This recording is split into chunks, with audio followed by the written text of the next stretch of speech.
என்ன ரொம்ப டல்லா இருக்கிற மாதிரி தெரியுது. என்னாச்சு, ஏதாவது பிரச்சனையா? அப்படிலாம் ஒண்ணும் இல்லையே, நான் நார்மலா தான் இருக்கேன். இல்ல, நீ எதுவும் மனசுல போட்டு குழப்பிட்டு இருக்க. அது என்னன்னு சொல்லு. நான் தான் ஒண்ணும் இல்லைன்னு சொல்றேன்ல.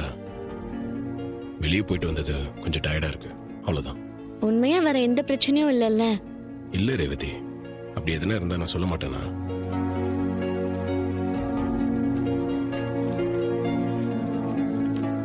இந்தா. எதுக்கு இது?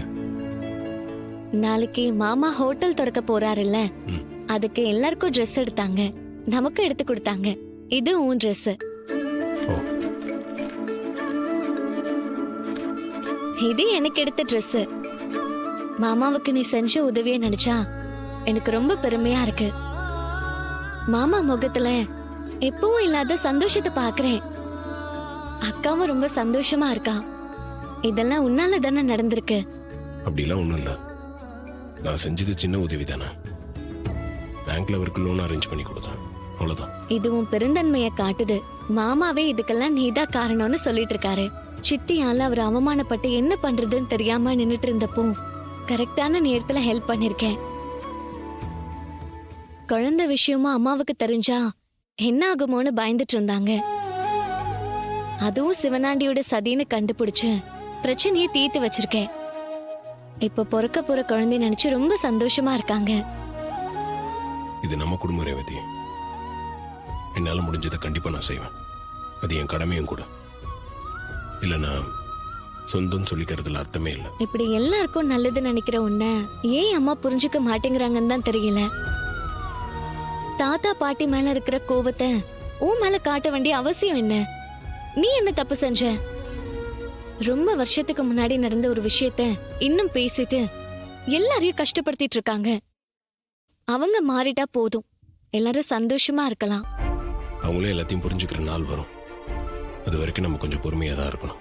இதுவே ரொம்ப அதிகம். என்ன எவ்வளவு நாள் பொறுமையா இருக்கிறது? பொறுமையா இருந்து தானே ஆகணும், வேற வழி இல்லையே. அப்படியே அம்மா மனசு மாற நினைச்சாலும் சித்தி விட மாட்டாங்க. பாட்டி செத்ததே பெருசு பண்ணி அம்மா மனச மாற விட மாட்டாங்க. உண்மை தெரியாத வரைக்கும் தானே அவங்க தாத்தா பாட்டி மேல கோவமா இருப்பாங்க. உண்மை தெரிஞ்சா எல்லாம் மாறிடும் ரேவதி.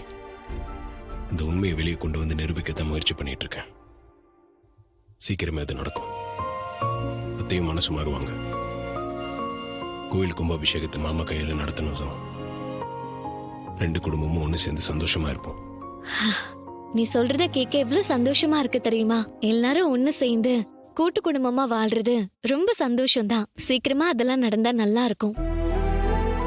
கண்டிப்பா நடக்கும் ரேவதி.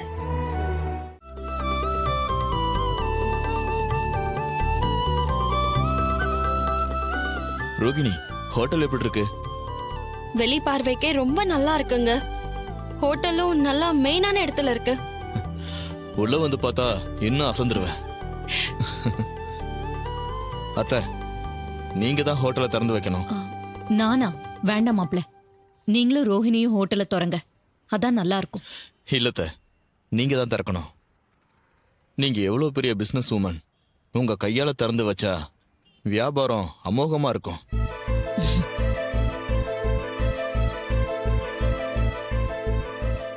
ஆமாமா, நீங்க தான் திறந்து வைக்கணும், அதான் எங்களோட ஆசை. மாப்ள, ஹோட்டலுக்கு முதலாளி நீங்க தான் திறந்து வைக்கணும். இல்லத்த, நீங்க திறந்து வச்சாதான் எங்களுக்கு சந்தோஷம். மறுக்காம ஒத்துக்கோங்க ப்ளீஸ். ஈஸ்வரி, மாப்பிள்ள தான் அவ்வளவு தூரம் சொல்றான்ல, கடவுளை வேண்டிக்கிட்டு நீயே திறந்து வை. சரிங்க.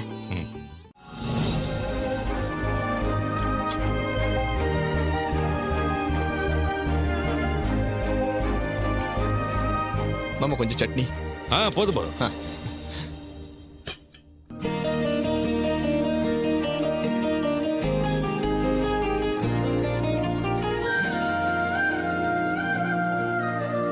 ரேவதி, டேஸ்ட் எப்படி இருக்கு? நல்லா இருக்கா? சூப்பரா இருக்கு மாமா. இதே டேஸ்ட் எப்பவும் கொடுத்தா ஹோட்டல் எங்கேயோ போயிடும். எங்கேயும் போக கூடாது, இங்கேயே நல்லா வரணும். மாமா, இனிமே நான் காலேஜ் போகிறப்போ வீட்டுல சாப்பிட போறது இல்ல, உங்க ஹோட்டல்ல தான் சாப்பிட போறேன். வீட்டு சாப்பாடு சாப்பிட்டு சாப்பிட்டு நாக்கு செத்து போச்சு. இங்க வந்தா விதவிதமா சாப்பிட்டு போலாம்ல. அதுல என்ன இருக்கு சுவாதி, தாராளமா சாப்பிட்டு போ. ஆனா போகும்போது மறக்காம பில்லுக்கு காசு மட்டும் கொடுத்துட்டு போயிடு. மாமா என்ன சொல்றீங்க? சும்மா தமாசு சொன்ன சுவாதி, சாப்பிடு.